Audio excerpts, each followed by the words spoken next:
friends. It is July, and that means that it is officially time to do my mid-year freakout. For those who are just tuning in, I'm Kat. I'm a wife, a homeschool mom, and a avid reader. Like I said, I'm just gonna look over some of my stats for the first half of the year and go over where I sit now that we are at the midpoint. So, for 2020, one of my reading goals is to read 90 books for the year. Last year I read 111.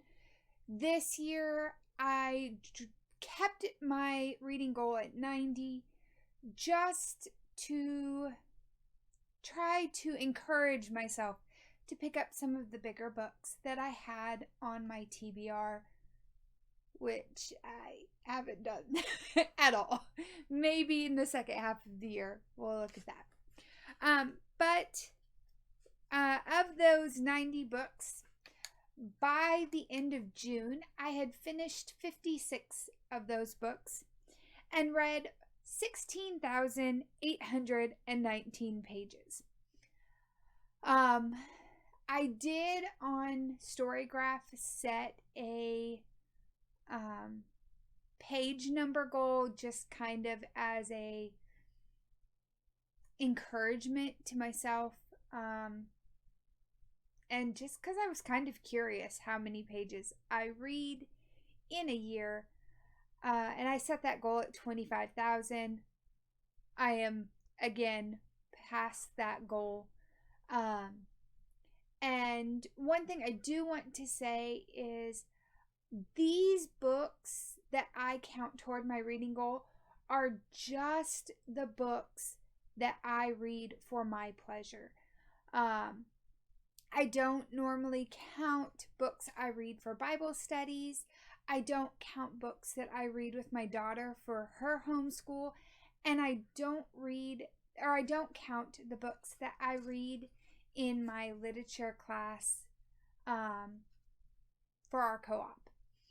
So that being said, this is 56 books I have read for the year. Half of 90 is 45. So I'm 12 books ahead of schedule.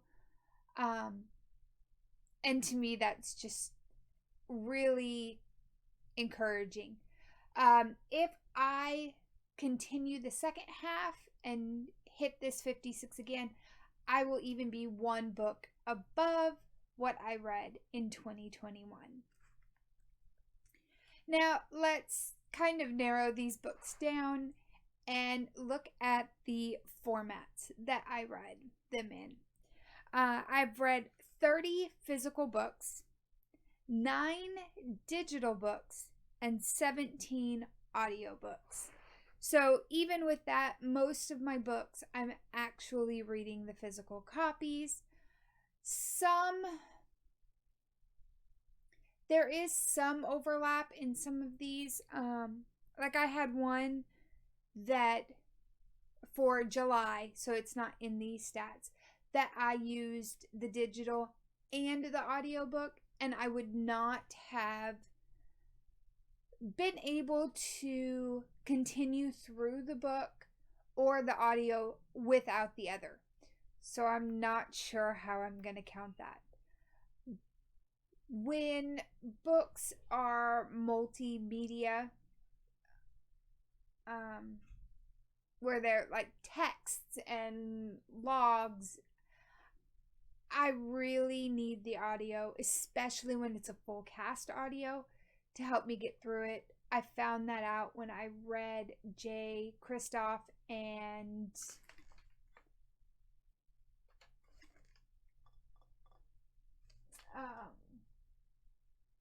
Amy Kaufman. Sorry, I had to look at the shelf to find the other author. When I read Amy Kaufman and Jay Kristoff's Illuminae series, I did find that I had to have both to make it through this series. So how I'm going to count the appeal for the second half, I'm not quite sure yet. But we'll just kind of go with it. Maybe I'll put a note. Uh, so that was format. Then for the section I would find it in, I try to be very careful with this because some of these aren't really, some of these words some people will count as genre, will count as age range, but I'm just dividing it by the section I would find it in my library or in like Barnes and Noble, one of the bookstores. And I do this because there is some, especially with young adult, there is some confusion. Young adult spans an age group from 11 through some books that are categorized in young adult even go as high as like 25. Those are now being moved out a little bit more into what they're calling new adult, and so they're focusing young adult in on 11 to 19, and so that helps cut the age range or the age gap down some.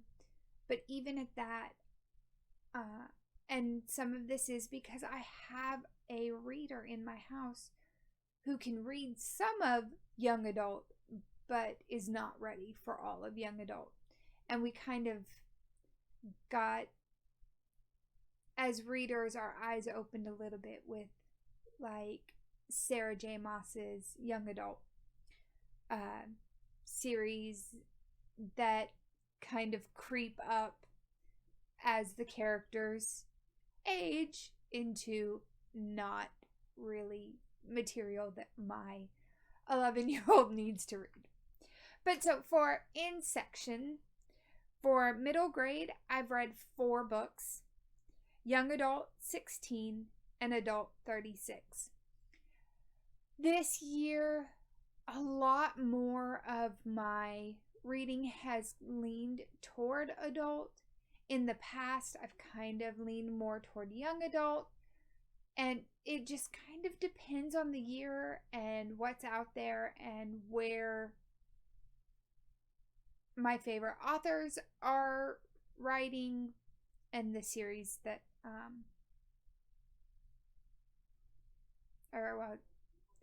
and the what's anticipated, what's hyped, things like that.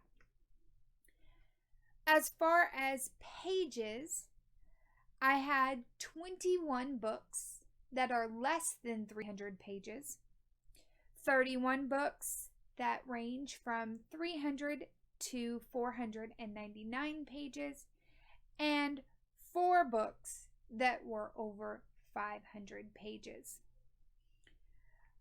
My best reading month based on number of books completed was March, where I finished 16 books.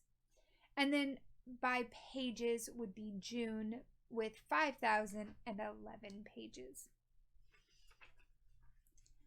And then the area that surprised me a little bit was my genres read. So starting at the most read, fantasy, which is not surprising at all. I know I'm a fantasy reader. I read 13 novels. As far as for fantasy, when I call a book fantasy, this is solely those fantastical worlds where there are elements of fantasy in them. The romance, the sci-fi, those other genre elements are kind of the backseat players. Most of my fantasy actually are going to have very little romance, and definitely not really any of the spicier scenes. There's not really the sex and all of that in it. The next most read would be contemporary. I've read 10 contemporary novels, and again, these would be books that are set in present day or present day for when they were written. This one got a little bit murkier when compared with like romance, because in a lot of the contemporary novels I read, like Isn't It Bromantic, Well Met, those have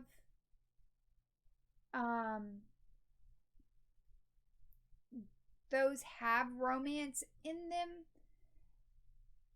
but the focus of the book is more like real lifetimes. And the spicy sex scenes kind of are more backseat. And so this one is more personal feel for me. And a lot of that boils down to my genre blanket as well. Sometimes if it was contemporary and romance on Storygraph, I might look at which one was first or which one felt more leaning toward contemporary or romance. And we'll come back to romance in just a minute. The next most read genre was graphic novels. I read 9 of those. These mostly were sci-fi graphic novels. I think 8 of them were sci-fi, but I didn't want to count them in sci-fi because I was reading them specifically because they were graphic novels to fit certain prompts in readathons. Then romance, which was 7 books. These, for the most part, most of the romance I read had a lot of, like, the romance, the love story was front and center. It was the purpose of writing the book. And they were very smutty books. The sex was very much the purpose for these. None of these books were closed door. And actually most of them are labeled as even dark romance. Kind of those taboo type things that we see in romance. You know, you have the forced proximity, or some of the elements that are not for every reader. Then Tide was historical fiction with 5 and sci-fi with 5. Sci-fi I probably could have also put under fantasy, just like contemporary and romance. I probably could have put those together, but had I done that, I think my genre blanket would have had a lot more huge blocks of color, which is why I have separated these out. I've read 4 mystery novels, 2 thriller novels, and again, these 2 sections, mystery and thriller, probably could have been put under one heading. And as far as picking if it's mystery or thriller, both of these I went with what the author's intent was. Most of these you can look at their at the author's blurb about the book or listen to them talk about it, and they call it either a thriller or a mystery. And then I had one book that doesn't fit in any of these. It was a memoir, and that was one novel. And since I was talking a little bit about my genre blanket, here we have it so far. It's wide enough that I can sit with it on my lap in the afternoons when I'm reading my book, or in the mornings even. And going by length, right now, if I set it on the tops of my legs, it covers almost to my head. So as long as I keep up, excuse me, as long as I keep up my reading pace as it is, it should be a nice blanket to cuddle under in 2023. So, looking at my other goals for 2022, one of them I had was to finish 3 series. I started the year with 12 series that were ongoing, and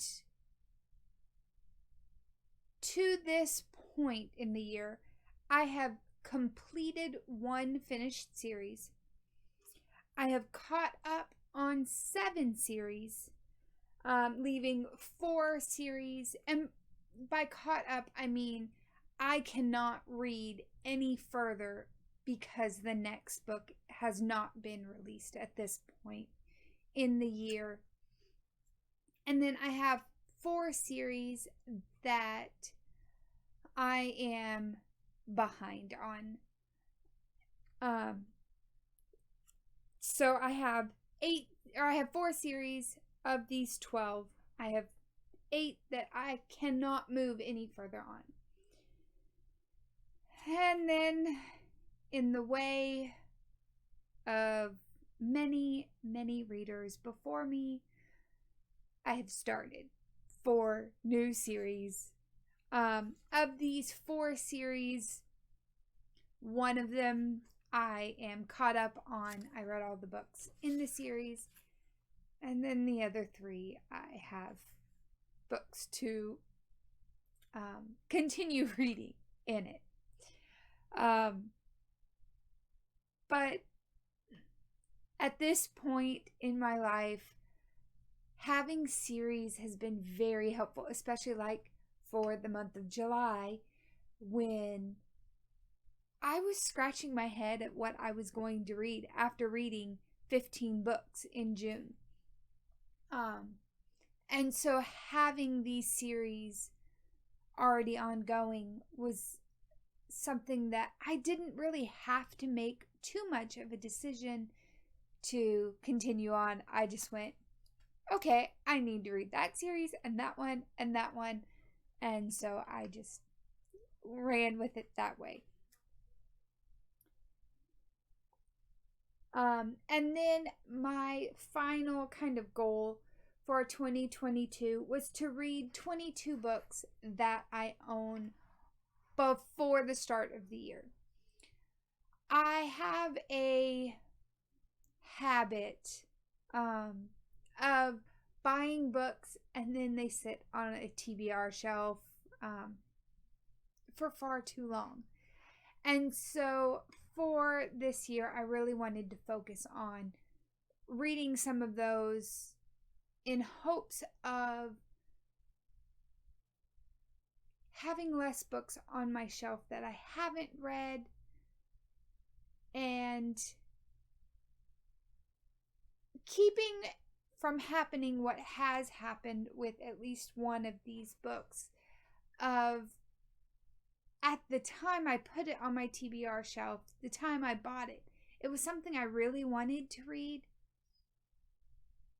but that when push came to shove and I finally read it, I no longer was interested in it.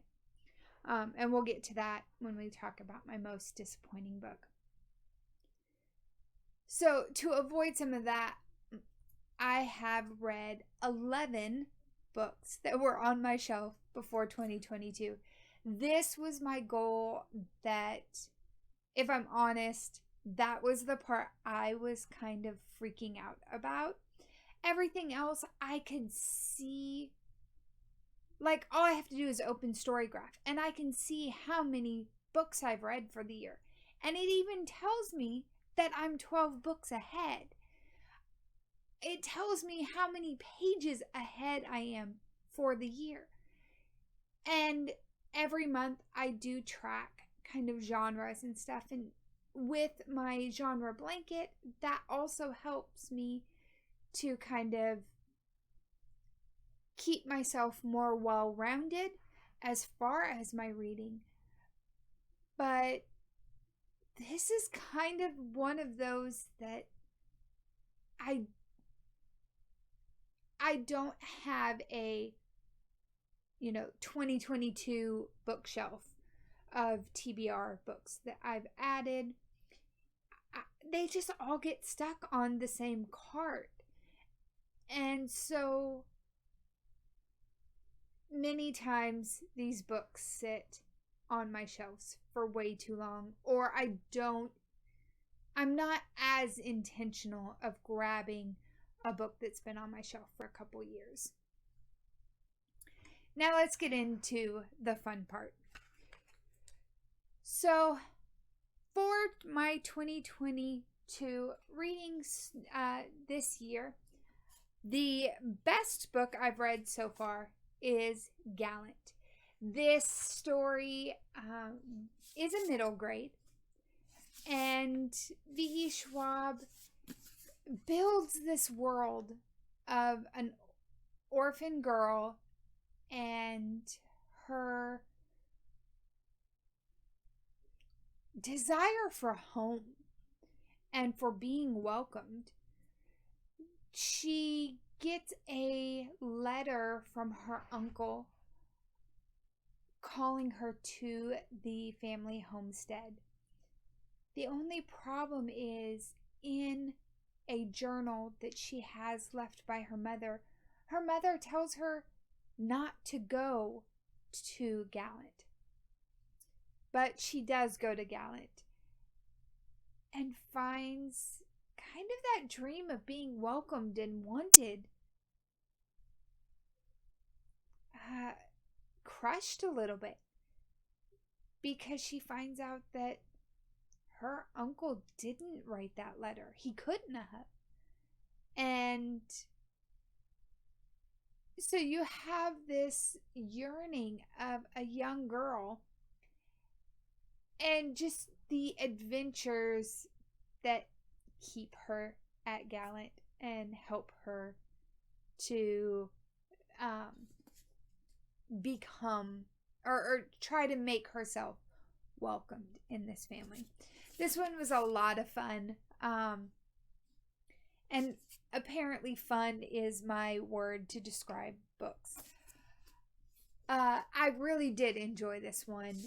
It's a little bit of a portal fantasy, and there's a lot of elements in it that just really draw me to these kind of books. I love portal fantasies. I love kind of the orphan's tale, the wanting to be accepted.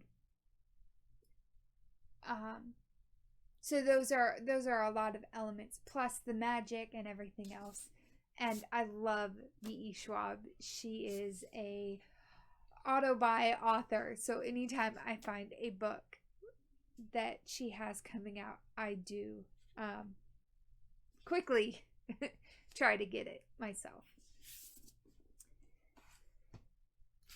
So that brings us to the best sequel that I've read this year.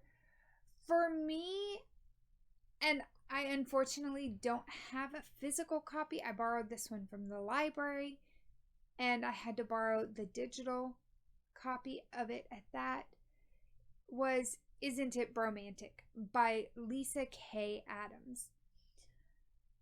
I loved Bromantic Book Club, and remember staying up very late in the night, just laughing. Like, I think I started it and then read until like 2 a.m. and only fell asleep, like only stopped reading because I fell asleep in the middle of in the end of the book, truthfully, and then picked up the next morning and finished it. When I read books 2 and 3, I didn't have that same experience. Book 2 was a very, very different book. And I would not have continued the series probably after book 2 had it not been for the fact that book 3 was about a cat cafe. And I love anything to do with animals, especially cats. So I did read that one. But again, was kind of let down a little bit. The 4th book, Isn't It Bromantic? We are focused on the Russians' love life. And that, the humor, the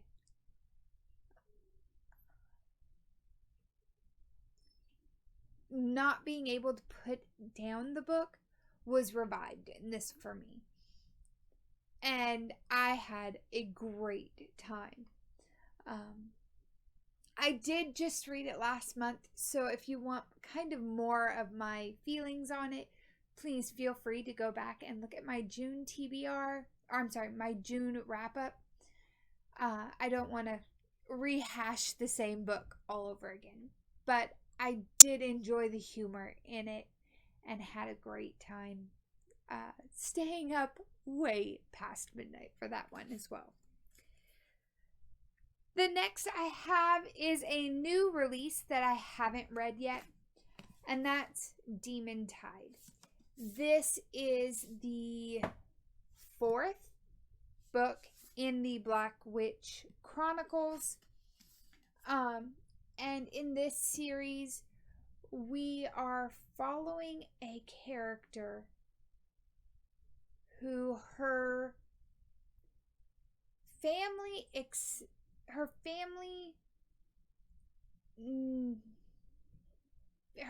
legacy is kind of laid across her shoulders, but she cannot fulfill that because of who she is. Her grandmother was the Black Witch, and the most powerful Black Witch that there was up to that point in history. And our main character looks just like her grandmother. And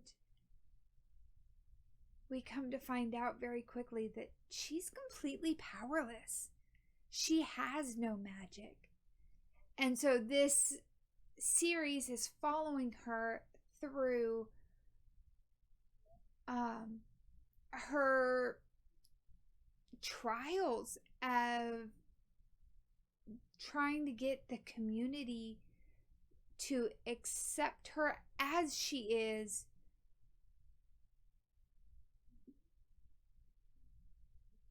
and kind of how she's dealing with the prejudices of her family, or the prejudices against her family because of the choices that her grandmother made. My most anticipated book of the second half, I actually put it on my July TBR video without realizing that the date of its release was later than July. And that's Fury Song. In this series, the first one being Fireborn, we meet Annie and Lee, and they are both orphans.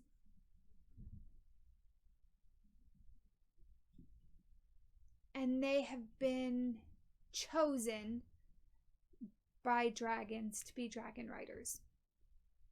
Now, their whole world kind of has been turned upside down a little bit because of a revolution that had happened in the recent sorry, my daughter is cleaning her room.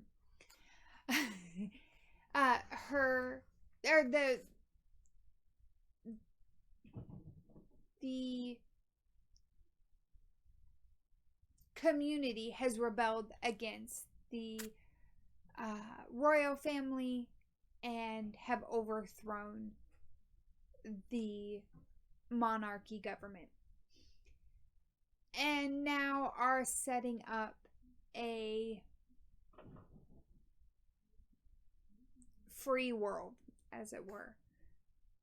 But as we go through the book, and even later on through the series, we start to see cracks in this rebellion's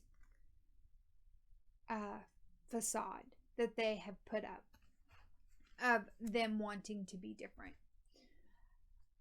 And so there's a lot of politics in this book,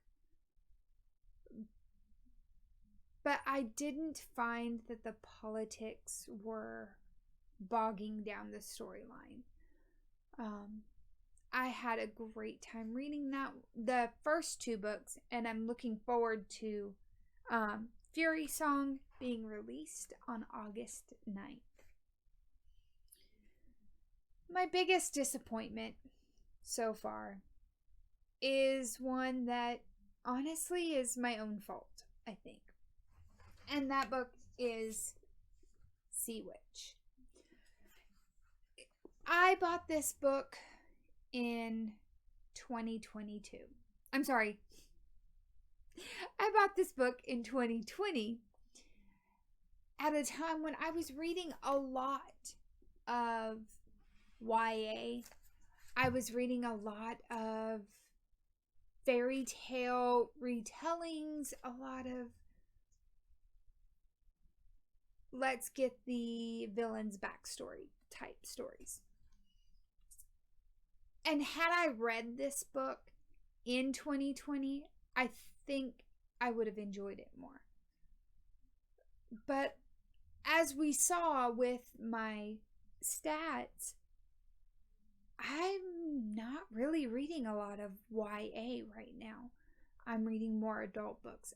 And so when this book was the younger end of YA, it left a lot to be desired by me. And so that's part of kind of that trying to keep my TBR shelf cart being refreshed regularly, so that I don't end up with books that I really thought I would like and then disappointing me because I'm reading it at the wrong time. A new favorite author of mine is Riley Sager. This month, or during June, I picked up, which one did I pick up? The Last Time I Lied. Had a great time with it. That one was, I needed a summer thriller book. And so I did that one. And the thing I like about Riley Sager is, at least so far, I have not expected the twists that he has put in the books. And to me, I mean, that's the whole point of watching a thriller or reading a thriller, is how is the author going to surprise you? How are they going to take this event and kind of throw out red herrings, as it were, and get you to go, oh, wait, what? Type thing. Up next, we have a book that made you cry. And for me, that was Once Upon a Wardrobe. In this book, we meet an 8-year-old who has just read The Lion, the Witch, and the Wardrobe shortly after it was published. And he is in love with Narnia. Unfortunately for this little boy. He has a heart disease. And in the 1940s, 50s, 60s even, there's not a lot that could be done. Their the medical knowledge and technology at the time just wasn't there. And so this young boy, the only adventure he has is through this one book, The Lion, the Witch, and the Wardrobe. And he finds out that C.S. Lewis is at the college at the university just down the road from his sister's college. And he asks her to approach C.S. Lewis and ask him where Narnia comes from.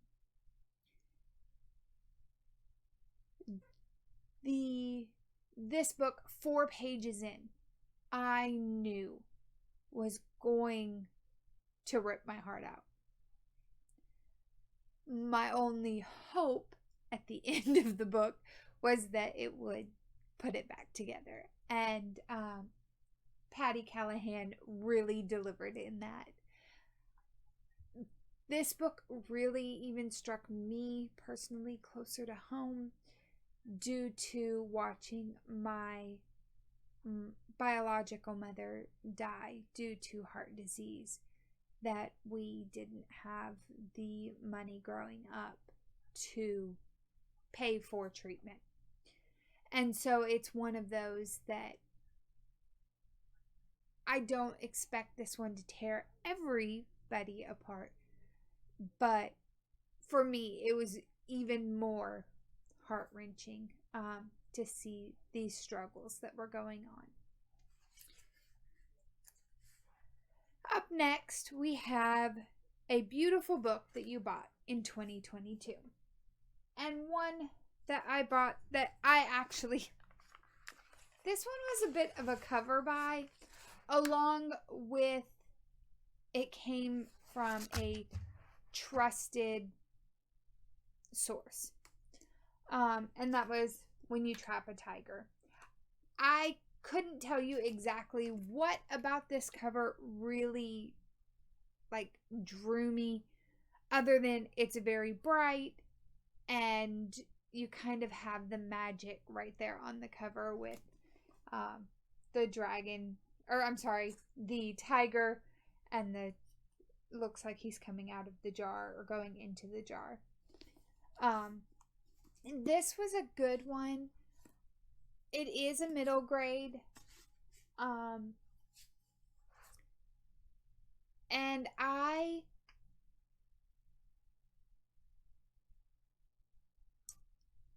didn't connect with it as much as I expected.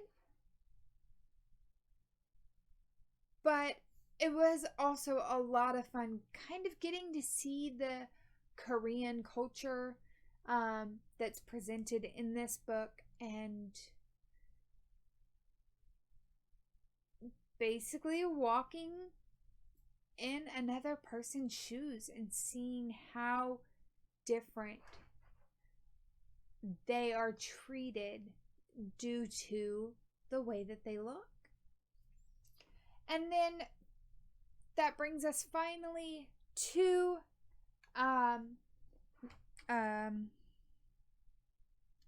books to read by the end of 2022. One of those, and I have several series that have the next books coming out.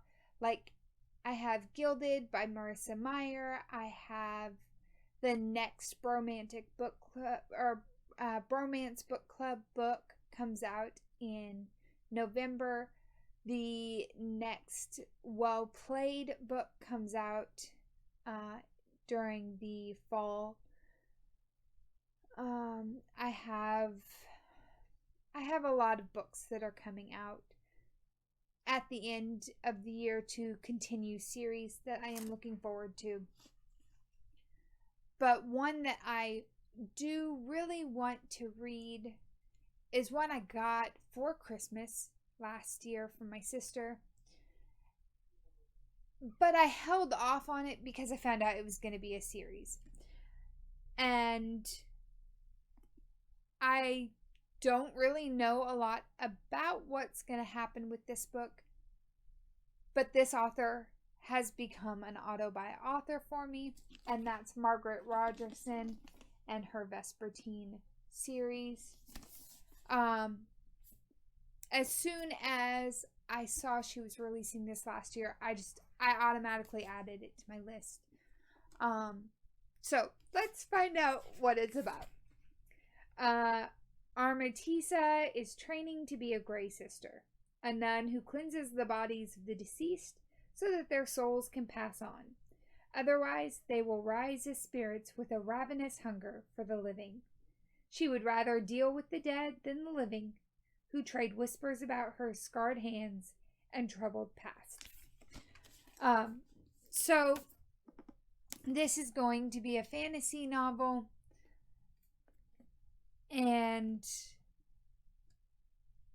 I have not been disappointed by any of Rogerson's novels, and so I'm really looking forward to this. I honestly am even looking forward to going into this somewhat blind. I probably will not read the rest of the synopsis on the inside of this cover. Because with hers, I kind of enjoy the whole experience of just being immersed in these new worlds. And so that's kind of where I'm at. I do have a few other books on my shelf, like Hamnet, that I am looking forward to reading. But a lot of the books that I will read for the rest of the year will probably lean more toward mood reading. Just because I don't know how much work and everything else is going to play a role in my reading for the rest of the year. Sometimes when I have a very stressful load, I'll go for the more lighthearted, or if